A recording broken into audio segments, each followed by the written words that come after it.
Commander Zexthal watched the tactical display with growing unease. 3 more ships had vanished from the Outer Rim colonies in the past week. No distresignals, no debris fields, nothing but empty space where thriving settlements once existed. The Kithara High Command Chamber buzzed with nervous energy as 12 species representatives debated their next move. Each alien delegation spoke in hushed tones, their various forms of communication creating a symphony of fear that filled the vast crystalline dome. "The Devourers have returned," announced General Vorth, his 6 arms gesturing frantically at the holographic star map. "After 2,000 years of silence, they hunt again." Ambassador Quintel from the ethereal collective shimmered with distress, her gaseous form flickering between blue and deep purple. "Our psychic networks detected nothing. These predators move beyond our sight, beyond our understanding." Zexthal's mandibles clicked together in the Kithara equivalent of a nervous habit. As military coordinator for this sector, the responsibility for finding a solution rested on his chitinous shoulders. The Devourers were creatures of legend, stories told to frighten younglings across 100 worlds. Ancient beings that consumed entire civilizations, leaving nothing but barren rock in their wake. "We need the hunters," declared Captain Morrison of the Reptilian Federation, her forked tongue tasting the air for signs of agreement. "Only they have ever successfully tracked the Devourers." "The hunters are extinct," Zexthal reminded the assembly. "They died fighting the Devourers millennia ago. Their sacrifice gave us the peace we have known." "Not all of them," interrupted a new voice from the chamber's entrance.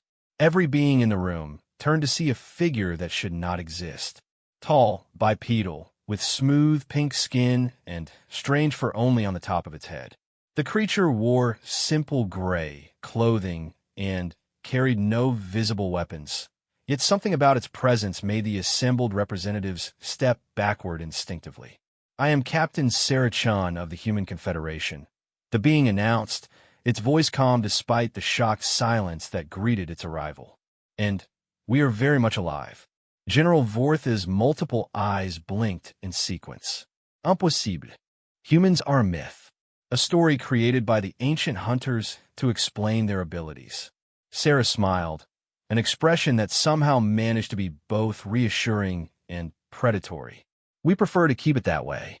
Makes our job easier when threats like the Devourers think we're just ghost stories." She walked to the center of the chamber with fluid confidence, each step measured and deliberate. "The vessels you've lost weren't destroyed. They were harvested. The Devourers are collecting genetic material and technology, rebuilding their forces for a larger assault." "How could you possibly know this?" demanded Ambassador Quintel, her form shifting to an agitated orange. "Because we've been tracking them for the past 6 months," Sarah replied. 3 of my pack brothers are currently embedded within Devourer scout groups, gathering intelligence." The word pack sent a chill through the assembly. Ancient texts spoke of how hunters moved in coordinated groups, each member capable of independent action while maintaining perfect unity of purpose. If humans truly were the descendants of the legendary hunters, their capabilities would be beyond current understanding. Zexthal found his voice first. "What do you propose?" "Give me access to your fleet positions and recent patrol reports," Sarah said. "My people need to understand the Devourer movement patterns to predict their next target. In return, we'll stop them permanently." "Your people?" Captain Morrison hissed. How many humans are there?" Sarah's smile widened slightly. "Enough." The vague answer clearly frustrated the assembled aliens, but Zexthal recognized the tactical wisdom in revealing nothing unnecessary.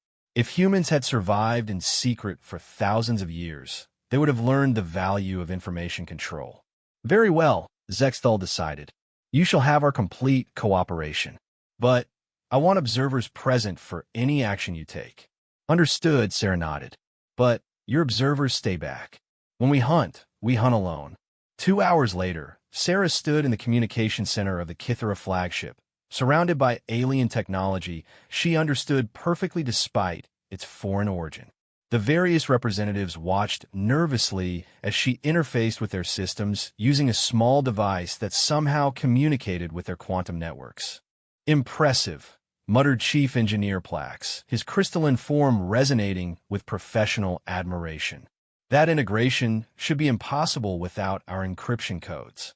Sarah glanced at him while data flowed across multiple displays. "We've had time to study your technology. Necessity made us excellent students." The tactical display revealed a pattern that chilled everyone present. The Devourers weren't randomly attacking. Their strikes formed a spiral moving inward toward the galactic core, each hit gathering resources and prisoners while avoiding major defensive installations. "They're hurting us," General Vorth realized, "forcing our fleets toward the center while they consume the outer territories." "Smart predators do that," Sarah confirmed. "They separate the weak from the strong, then eliminate both groups systematically." Her device chimed softly, and Sarah's expression shifted to something harder. "Contact from Pack Leader Marcus. The Devourers are moving ahead of schedule. Next target is the mining colony at Epsilon Ceti. 7 million civilians." The number hit the assembly like a physical blow. Epsilon Ceti was a major population center, defended by 2 full battle groups and a planetary shield system that had never been breached. "Impossible d'exclure protested." "Our defenses there are impregnable." "Against conventional weapons," Sarah corrected. "The Devourers don't use conventional anything. They've developed a phase technology that lets them exist partially outside normal space. Your shields might as well be made of tissue paper." Captain Morson's scales rippled with agitation. "How long do we have?" 18 hours, Sarah replied, her fingers already dancing across her device. "But that's enough time if you trust us completely." "What do you need?" Zexthal asked. "Fast transport to Epsilon Ceti and absolute authority to command your forces there. No questions, no hesitation when we give orders. Hesitation gets people killed when hunting Devourers." The alien representatives exchanged glances. Giving unknown humans control over their military assets violated every protocol they had. Yet the alternative was watching 7 million beings die while their mighty fleets proved useless. "Done," Zexthal decided. "But I'm coming with you." Sarah studied the Kithara commander for a long moment. "You might not like what you see. When humans hunt, we become something different. Something your species might find disturbing. I'll take that risk." "Very well. We leave in 10 minutes. As the chamber erupted in activity, Sarah stepped aside and spoke quietly into her device. The alien observers couldn't understand her words, but the tone was unmistakably that of a predator calling its pack. The transport ship that carried them to Epsilon Ceti was the fastest vessel in the Kithara fleet, capable of crossing star systems in hours rather than days. Zexthal used the journey time to study his human companion, trying to understand what made her species so uniquely qualified to face the Devourers. Sarah Chun appeared remarkably ordinary. Average height for her species, no visible weapons or armor, no obvious augmentations or mutations. Yet she carried herself with the confidence of someone who had faced death countless times and emerged victorious. "Tell me about the pack," Zexthal requested as they approached their destination. "What would you like to know? How many of you are there? Where did you come from? Why have you remained hidden?"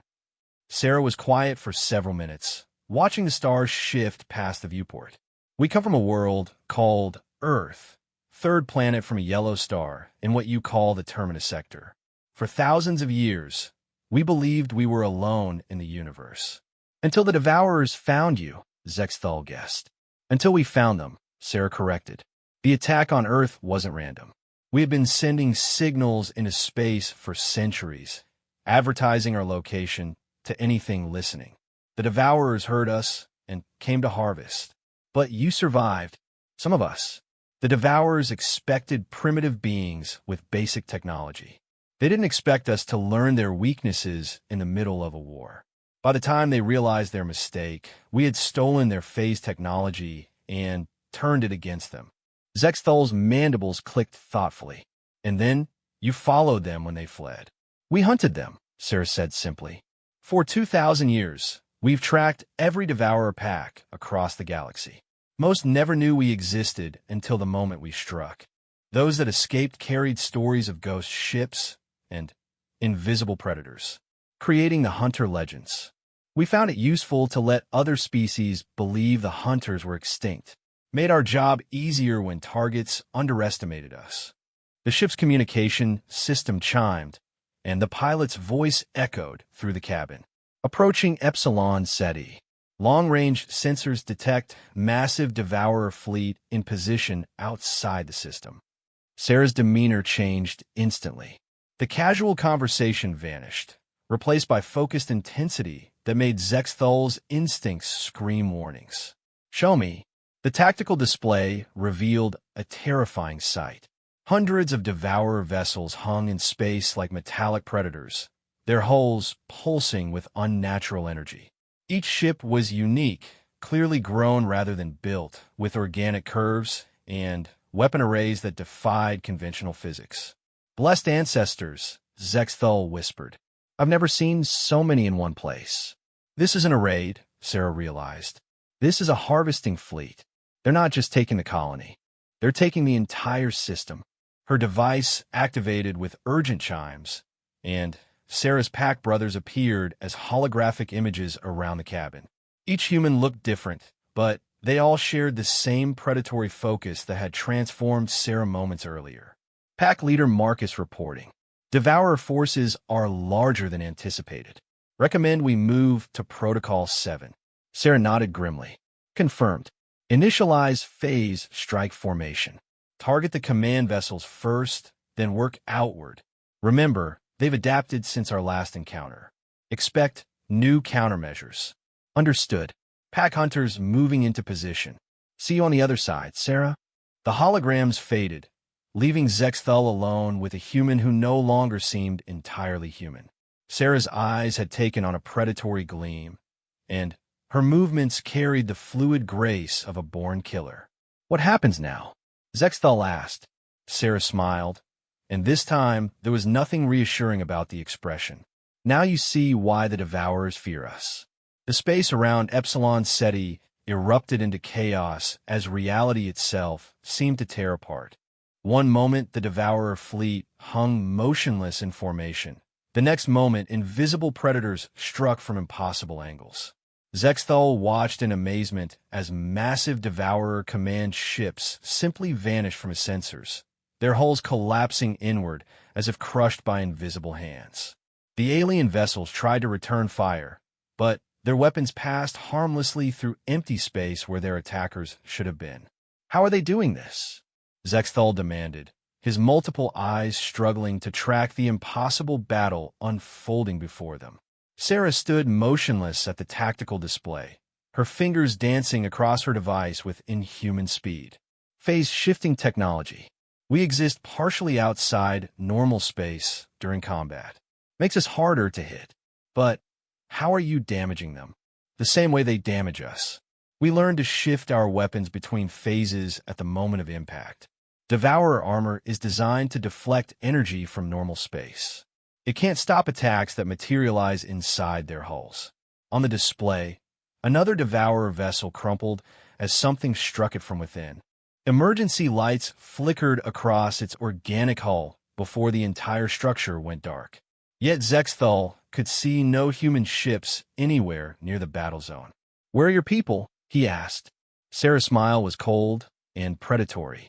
Everywhere and nowhere.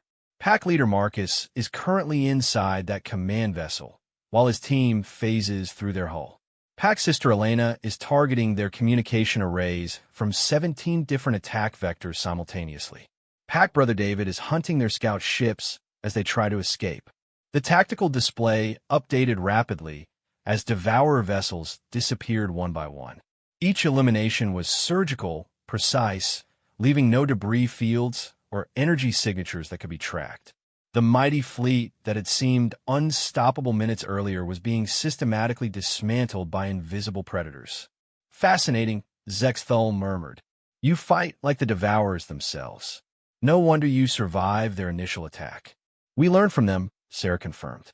But we improve their methods. The Devourers hunt for consumption. We hunt for elimination. Different motivations create different results. A new alarm sounded on the ship's bridge, and the pilot's voice crackled with urgency. Multiple phase signatures detected. Something big is coming through. Sarah's expression shifted to grim satisfaction. The Devourer mothership. They always send it when a harvesting operation goes wrong. The space near Epsilon Ceres, star distorted like heated glass, and something enormous began emerging from whatever dimension the Devourers called home. The vessel that appeared defied all known physics, its hull stretching for kilometers in directions that hurt to contemplate. Organic spires and metallic growths covered its surface, while energy patterns pulsed through channels carved into its living armor. That thing is larger than our entire battle fleet, Zexthal breathed. Size doesn't matter when you're hunting properly, Sarah replied, her fingers moving even faster across her device. Marcus, Elena, David, report status. Her pack members appeared as holograms, each speaking from different locations within the battle zone. Their voices were calm despite the impossible situation they faced. Pack leader Marcus here. Command vessels neutralized. Moving to Phase 2. Elena reporting. Communication network disrupted. Devourer forces are operating blind. David confirming scout elimination complete. No survivors to carry warning to other fleets. Sarah nodded approvingly. Acknowledged. Initiating mothership protocol. Remember, this one thinks differently than the others. Expect adaptive countermeasures. The mothership's arrival changed the entire dynamic of the battle. Energy beams lanced out from its hull, sweeping space in complex patterns that somehow began revealing the locations of the human attackers. For the first time, Zexthal caught glimpses of sleek vessels that flickered in and out of visibility like hunting ghosts. It's learning our phase signatures, Sarah observed with professional interest. Impressive adaptation speed. No wonder this particular mothership survived our previous encounters. You've fought this exact vessel before? 3 times over the past century. Each time it escaped and learned new countermeasures. This time will be different. What makes you so certain? Sarah's eyes gleamed with predatory anticipation. Because this time we brought the entire pack. The space around the mothership exploded into activity as dozens of human vessels materialized simultaneously. Each ship was unique, clearly modified for specialized hunting roles. Some were sleek interceptors designed for speed and stealth. Others were heavily armed assault vessels built to punch through the thickest armor. A few appear to be support craft carrying equipment that Zexthal couldn't identify. My God, he whispered. How many of you are there? Enough to hunt anything that needs hunting, Sarah replied. The human fleet moved with perfect coordination, each vessel knowing exactly where the others would be at any given moment. They flowed around the mothership like a pack of wolves surrounding a wounded bear, constantly shifting position to avoid the massive creature's weapons while landing precise strikes on vulnerable points. But the mothership was learning faster than expected. Its hull began shifting and adapting, growing new armor plates to protect areas that had been damaged, and sprouting additional weapons to cover blind spots.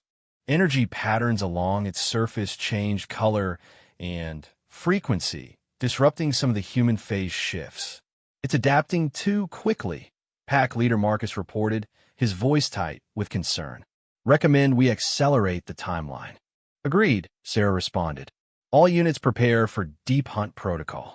Zexthal noticed the change in Sarah's tone immediately. What is deep hunt protocol?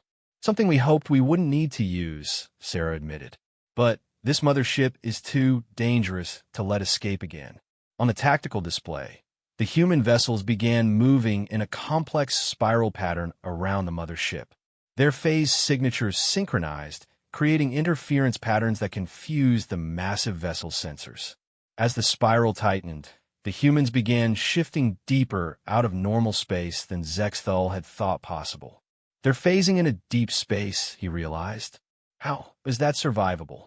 It's not for most species, Sarah said quietly. Humans have certain advantages when it comes to surviving in hostile environments. We adapt quickly to things that would kill others. The mothership's weapons fire became increasingly erratic as its targets faded from all conventional sensors.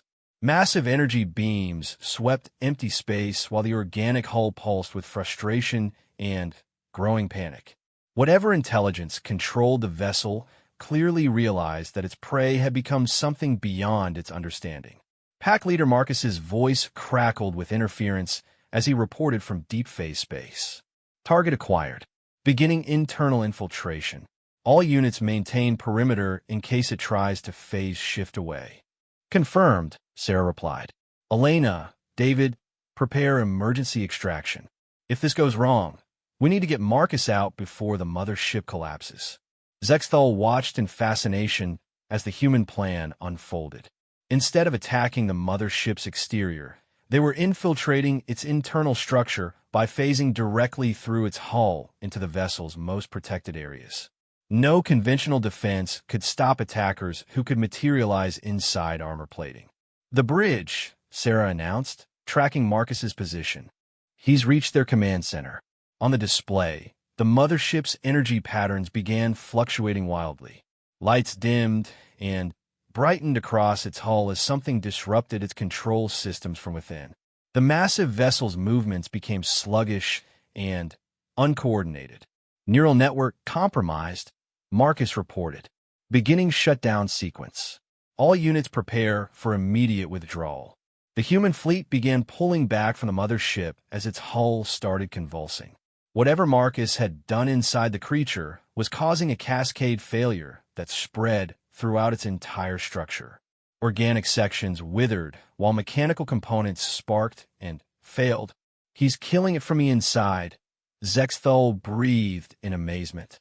The only way to permanently stop a mothership, Sarah confirmed. They can regenerate from almost any external damage, but destroying their neural core causes complete system collapse. The massive vessel's death throes were terrifying to witness. Kilometers of living hull twisted and collapsed as the intelligence that controlled it died.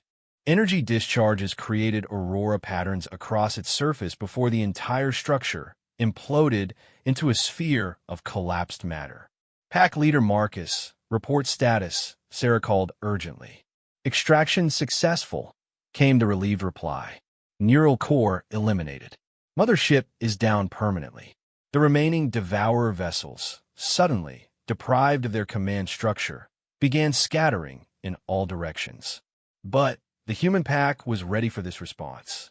Individual hunters peeled off from the main formation to pursue the fleeing predators, ensuring that none escaped to warn other fleets.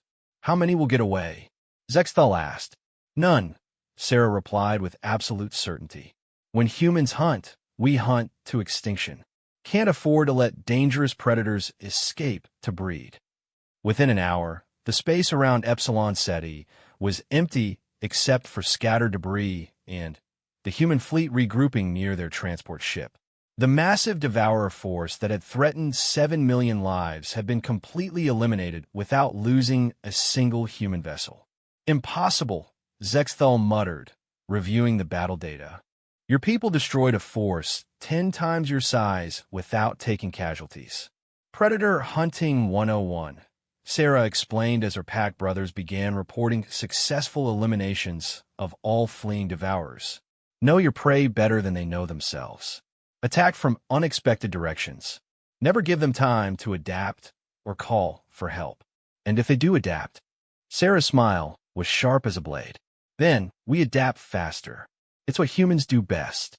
As the transport ship prepared to return to Kithara space, Zexthal found himself looking at Sarah-chan with new understanding. She wasn't just a representative of an unknown species. She was an apex predator whose people had spent thousands of years perfecting the art of hunting the most dangerous creatures in the galaxy. What happens now, he asked. Will your people reveal themselves to the galaxy? Sarah considered the question while watching her pack brothers conclude their systematic elimination of Devourer stragglers. That depends on whether the galaxy can handle the truth about what we've become. Some species might find human hunting methods disturbing. And if we can't handle it, then we'll continue doing what we've always done. Hunt in the shadows, eliminate threats before they become catastrophes, and let other species believe they're safe because of their own strength rather than ours. Zexthal nodded slowly, beginning to understand the gift humanity had given the galaxy without ever asking for recognition or reward. For 2,000 years, invisible guardians had stalked through space, hunting the hunters, ensuring that civilizations could flourish without fear of predators. "Thank you," he said simply. Sarah glanced at him with something that might have been surprise. "For what?" "For keeping us safe.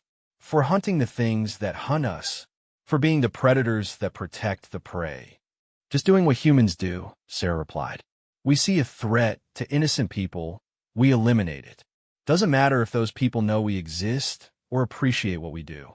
Right is right. As the transport ship jumped to hyperspace, carrying them back toward the civilized galaxy, Zexthal reflected on what he had witnessed. The legendary hunters weren't extinct. They had evolved into something even more effective, turning themselves into the ultimate predators to protect a universe that didn't even know they existed. The question now was whether that universe was ready to learn the truth about its guardians. The emergency session of the Galactic Council convened within hours of the Epsilon Ceti incident. Representatives from 47 species gathered in the massive assembly hall on Nexus Prime, their various forms of communication creating a symphony of confusion and fear that echoed off the crystalline walls. Zexthal stood before the assembled delegates, his report complete, but his audience struggling to process the implications. Beside him, Sarah Chun waited patiently as alien minds grappled with concepts that challenged everything they thought they knew about the universe. "Impossible," declared Chancellor Vex of the Silicon Collective, his mineral form resonating with disbelief. No single species could possess such capabilities. The Devourers were apex predators. Nothing hunts apex predators. "Humans do," Sarah replied simply. Ambassador Quintel's gaseous form flickered through several colors of distress. "But you claim to have been hunting them for millennia. Where is the evidence? Where are the records of these battles?" Sarah activated her device, and holographic displays filled the assembly hall. Star charts showed thousands of red markers scattered across the galaxy, each one representing a devourer elimination that had gone unnoticed by galactic civilization. "We didn't advertise our work," she explained. "Every time someone investigated a devourer disappearance, they found empty space and assumed the creatures had simply moved on. We preferred it that way." General Vorth's 6 arms gestured frantically at the overwhelming data. "This suggests hundreds of major engagements, battles that should have been detected by our sensor networks. Phase space combat leaves minimal signatures," Sarah noted, "and we made sure to clean up after ourselves. Can't have random species stumbling across Devourer technology and accidentally creating new threats." The implications hit the assembly like a series of hammer blows. For thousands of years, they had believed themselves the dominant civilizations in the galaxy.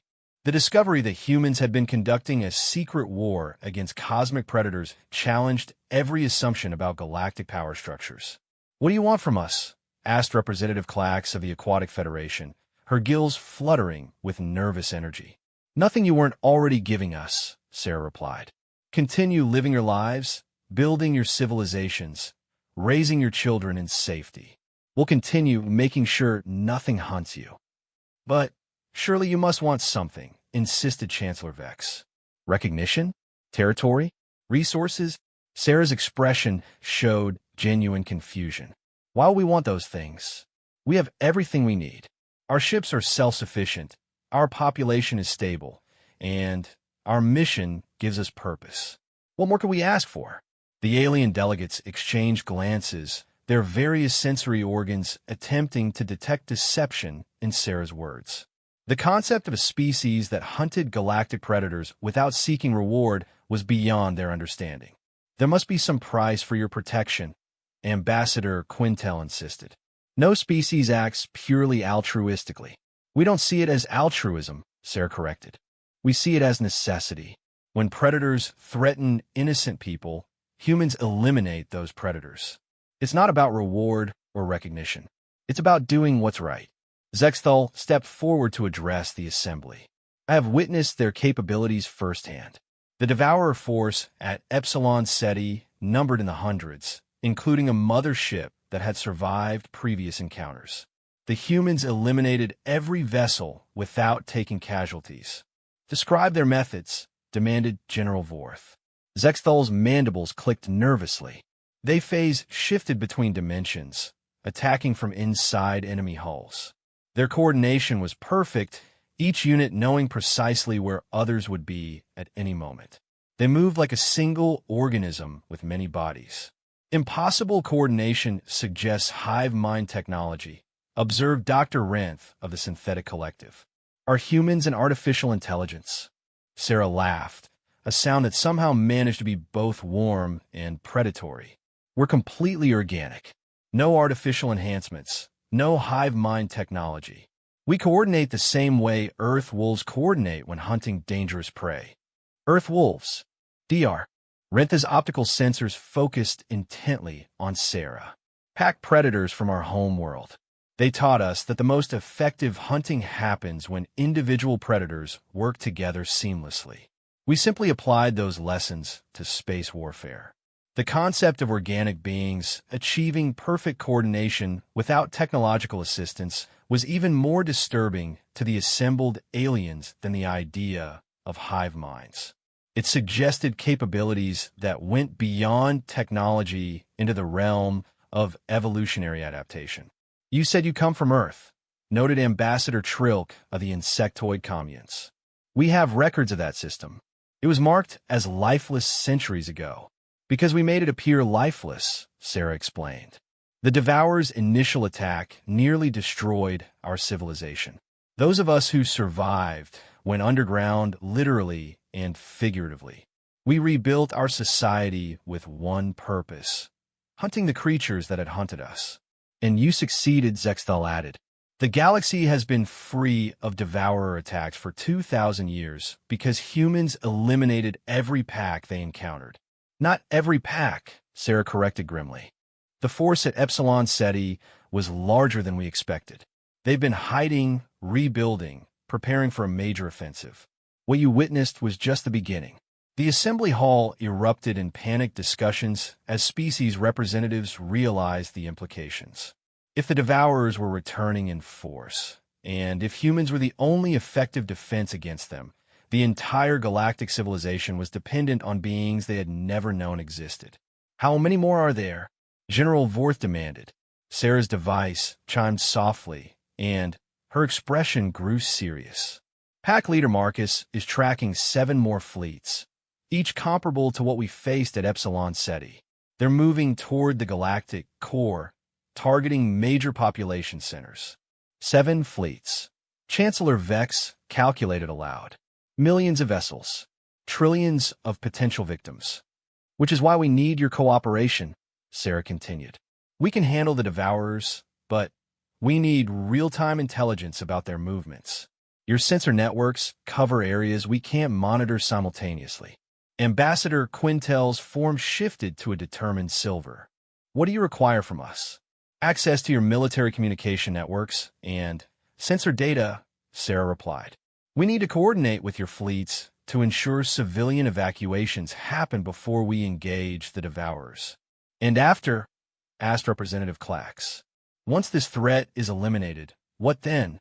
Sarah was quiet for a long moment, considering her words carefully. That depends on what you want. We can return to the shadows, continue protecting the galaxy without recognition. Or we can work openly with your governments, sharing technology and methods for dealing with future threats. What would you prefer? Zexthal asked.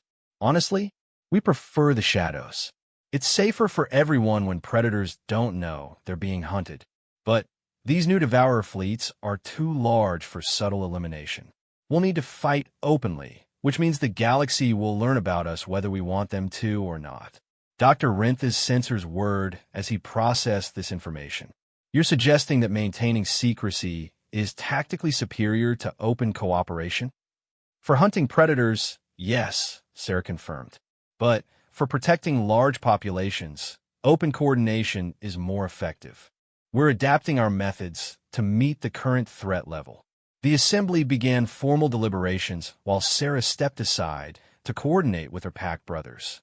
Holographic figures appeared around her, each reporting from different sectors of the galaxy as they tracked Devourer movements.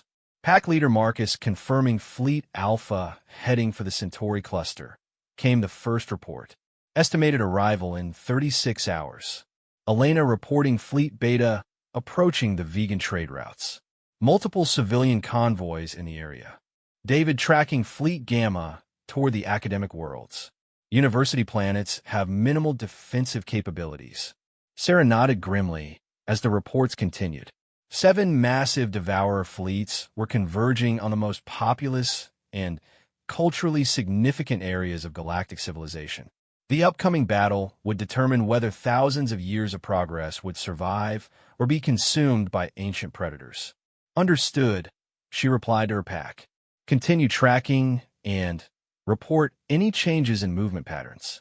We'll have galactic cooperation within the hour. The formal vote was unanimous. Every species represented in the assembly agreed to provide the humans with full access to their sensor networks and military communications. The alternative was watching their civilizations be consumed by predators they couldn't fight. Excellent, Sarah acknowledged as the vote was announced. Now comes the difficult part. More difficult than fighting 7 Devourer fleets? Zexthal asked. Much more difficult, Sarah replied seriously. Now we have to teach your military forces how to survive a battle between apex predators. General Vorth's eyes widened. You expect us to participate in combat. I expect you to evacuate civilians and provide support, Sarah clarified. Direct combat against Devourers requires specific training and equipment you don't possess. But you can save lives by getting people out of danger zones before we engage. And if we encounter Devourers during evacuations? Sarah's expression grew deadly serious. Then you run. Immediately. Conventional weapons are useless against them, and they view other species as food sources. Your only chance of survival is avoiding contact until we arrive. The blunt assessment sent a chill through the assembly. These aliens had spent millennia believing themselves the pinnacle of galactic civilization, yet they were being told they were helpless against threats that humans hunted routinely. What do we contact you if we encounter them? Ambassador Quintel asked. Sarah handed Zexthal a small device identical to her own. Emergency beacon. Activate it if Devourers are detected, and the nearest pack unit will respond immediately. But remember, once we arrive, stay out of our way. Human hunting methods can be dangerous to observers. Dangerous how? Phase-based weapons don't distinguish between targets and bystanders, Sarah explained. When we hunt, reality becomes unstable in the combat zone.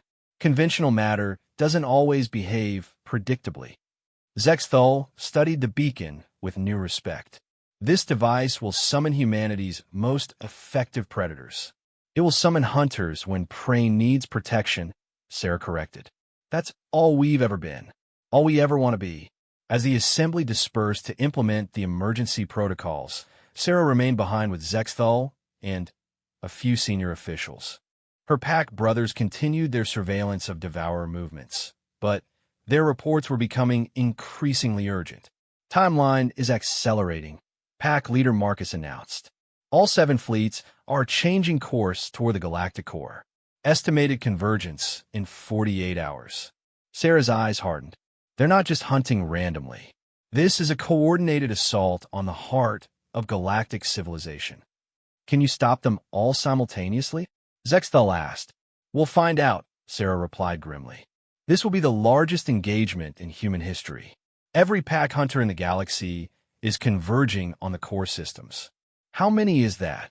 Sarah smiled, and for the first time since meeting her, Zexthal found the expression genuinely reassuring rather than predatory.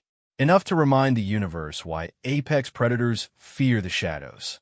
as emergency broadcasts began alerting civilian populations across the galaxy. Sarah prepared to join the greatest hunt in human history. 7 Devourer fleets thought they were approaching helpless prey. Instead, they were walking into a trap set by the most efficient predators the galaxy had ever produced. The final battle between hunters and devourers was about to begin, and the fate of galactic civilization hung in the balance. But, for the first time in centuries, the prey had allies who understood that sometimes the only way to stop a predator was to be a better predator. The human pack was going to war, and the universe would never be the same.